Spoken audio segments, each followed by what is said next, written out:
14 minutes before 8 right now. Heroes come in all sizes and types. This youngster is a hero. There's no other word for it. His name is Trevor Ferrell. He is 11. He lives in Gladwin, Pennsylvania. It's a very nice suburb of Philadelphia. But for the last couple of months, Trevor with his dad has been leaving their nice home virtually every day to distribute food and blankets to homeless people in Philadelphia. Trevor Ferrell and his father, Frank Ferrell, are with me this morning. Good morning, Frank. Good morning, Trevor. Good morning, David. Trevor, I understand you were watching a local newscast in December, and you saw something on the screen that made you personally want to go out and help people who didn't, weren't as well off as you. What was it you saw? What hit you? Well, I saw people laying on the streets on TV. They were just showing how they were living. So that really made me feel sad for them. Sorry for them. And you've been going down there, what, every day?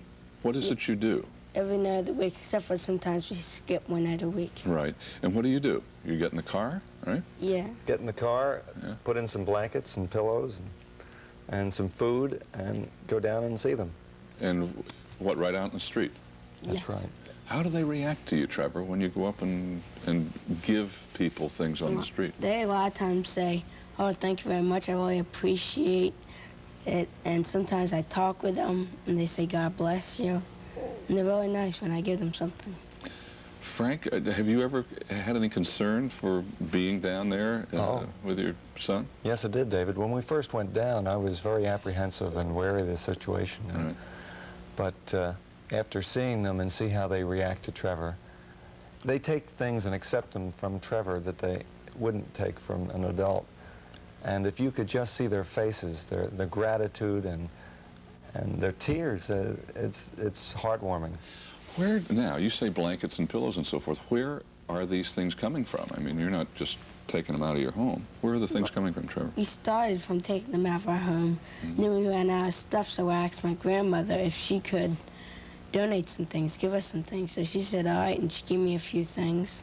And then I started asking some more relatives, and then we went and gave those things out, and then we made up these little flyers that were asking if they could donate something.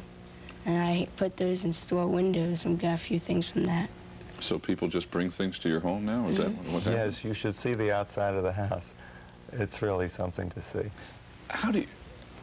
Frank, how do you describe your son? You have 4 children. Yeah. How do you describe this one? Well, he's not extra special. I should say he's one of a kind, but there are many other kids that are getting involved now, so many more than we ever dreamed would be getting involved, or now doing the same thing that Trevor's doing. Does that excite you, Trevor?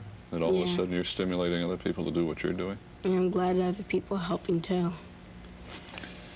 If there's something I could just say, I'd like people to realize that it may sound trite, but we believe that these are our brothers and sisters, and they're alone out there. And I think Trevor's bridged that gap between the haves and the have-nots. And he's sort of a conduit. The love flows from one side to the other, and every night's an experience. And people should go down, and people should do what he's doing. Acknowledge that these people are human beings. They feel, they're sensitive, they feel the cold, and they're hungry, and they need our compassion and consideration. Trevor, nice to meet you. Thank you for joining us. Frank Ferrell, pleasure. Thank you very much. Ann Turkel with us in just a moment, 10 minutes before 8 right now.